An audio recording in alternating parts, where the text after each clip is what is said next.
All right. Are we live? We are live. We are rolling. What is going on, guys? K-Dog's Kennel coming at ya on the eve of the first day of playoff football in the NFL. The regular season ended last week.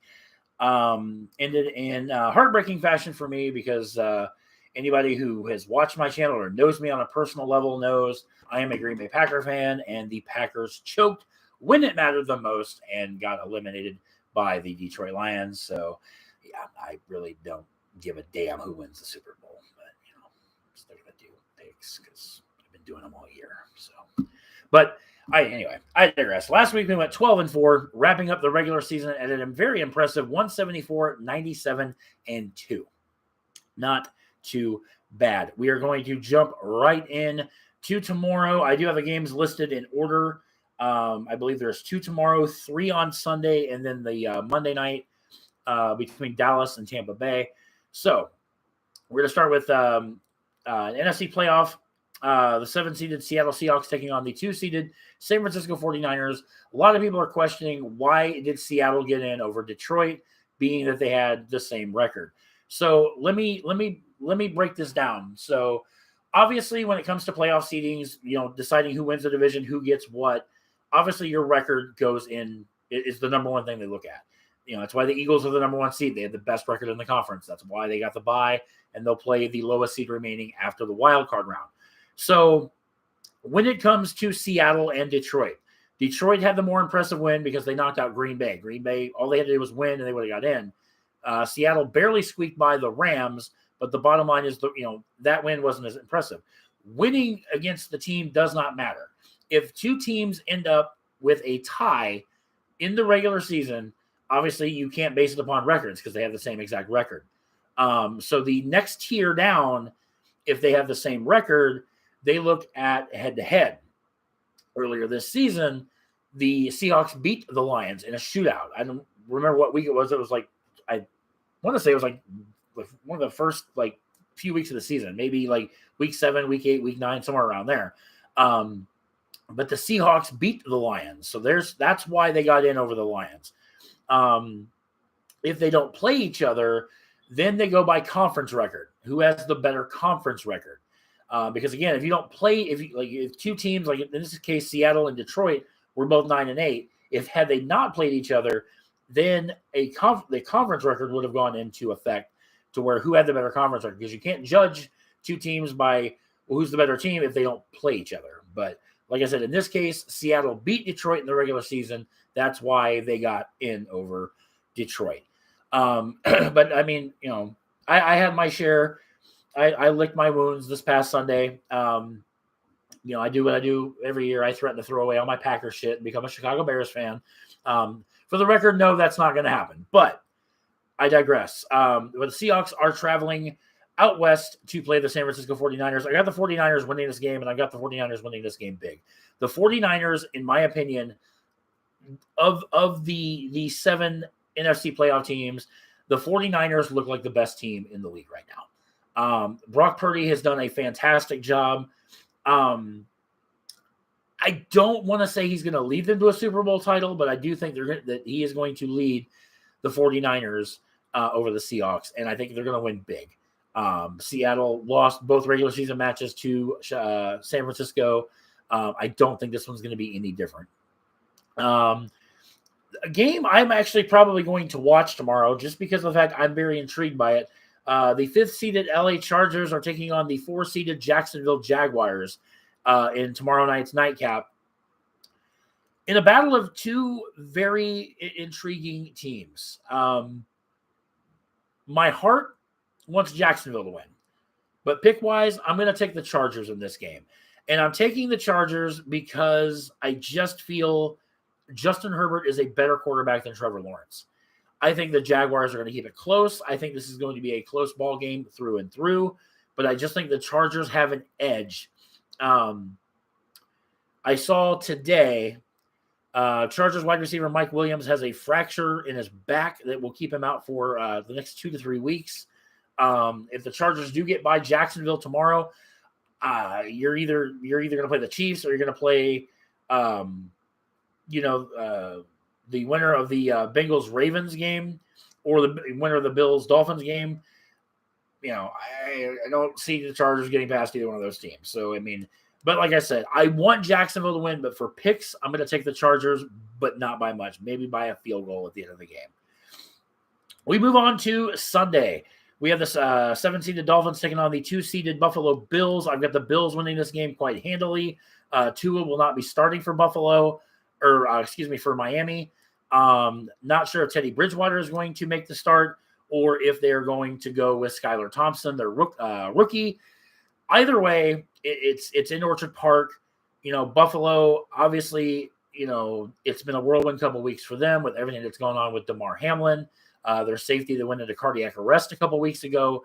I don't want to spend the video talking about that. I did that last week. Damar Hamlin was released from the hospital, seems to be on the road to a full recovery. Ladies and gentlemen, I do not try to foist my beliefs or my thoughts on anyone. Everyone is entitled to believe whatever they believe in. I am a man of God. I believe in God. I do believe in prayer, and I do believe in miracles, and nothing under the sun can tell me otherwise that what happened with Damar Hamlin was not a miracle.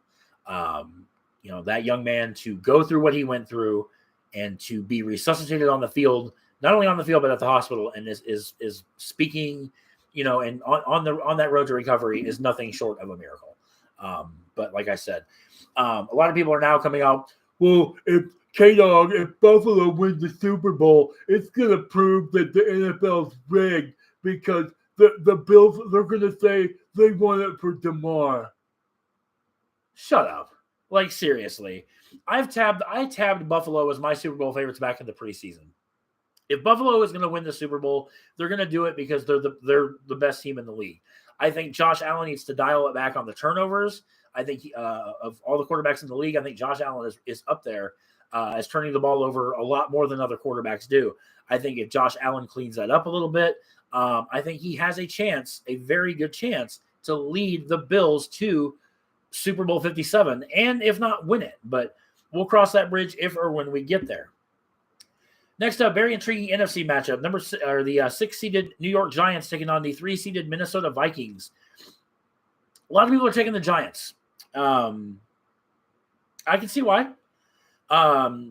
Giants head coach Brian Daboll rested most of his starters because the Giants were locked into the 6th seed. They had nothing to gain, nothing to lose in the game against Philly last week. So I applaud Coach Daboll for doing that. Very gutsy move, but will it pay off in the end? Hard telling. Minnesota is probably the luckiest 3 seed on the planet as far as 1 seed, 1 score possession games. Flip those around, the Vikings wouldn't even be in the playoffs. And again, Kirk Cousins, does he rise under that pressure? Does he overcome his doubters when the lights are on bright? Prime time, lights are on, stage is bright. Will he do it? I think the Vikings are going to win this game, but I think the Giants are going to keep it very, very, very, very close. Brian Daboll is my coach of the year, just because I what he has done, years and years of losing in New York, and now he's brought the Giants to playoff prominence. Don't think they're going to win a Super Bowl anytime soon, but I do like the Giants. I like the direction that they're going.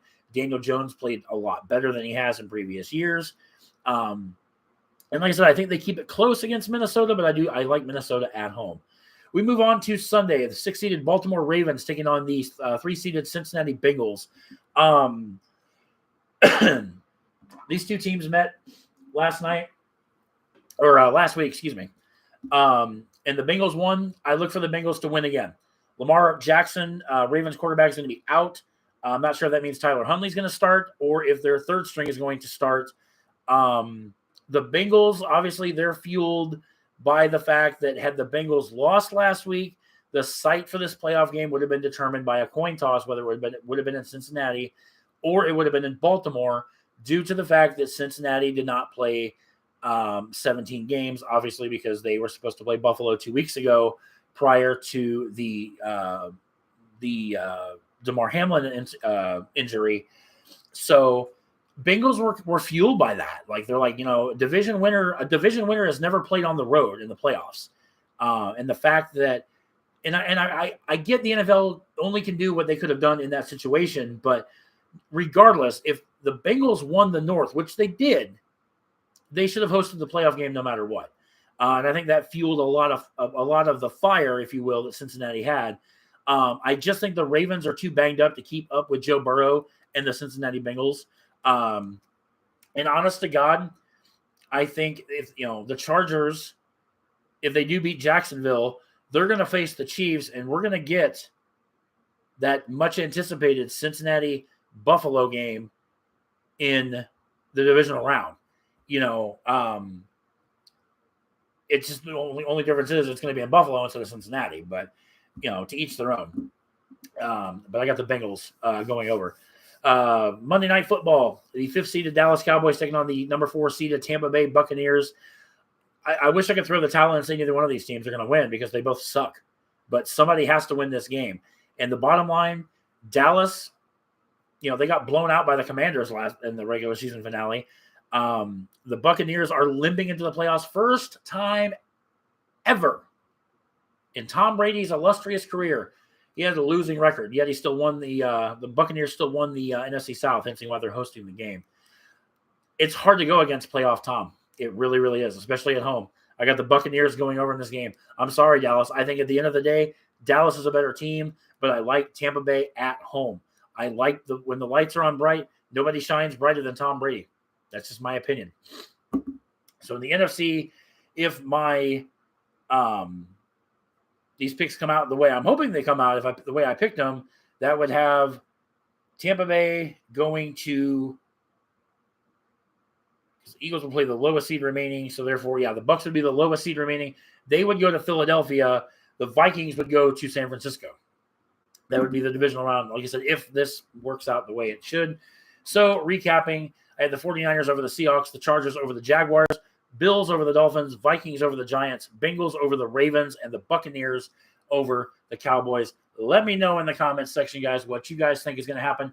Playoff football, the way it's meant to be played. We are on the road to Super Bowl 57, and it starts tomorrow afternoon. As always, make sure subscribe to the channel if you've not done so already. Make sure to give this video a thumbs up. It does help the channel. It truly, truly does. And also, want to shout out our sponsor, Poggers. You can find their website, www.drinkpoggers.com/kennel. Using my code word in the video description will net you 10% savings off everything on their website. So do check them out, and I will catch you beautiful people in the next video.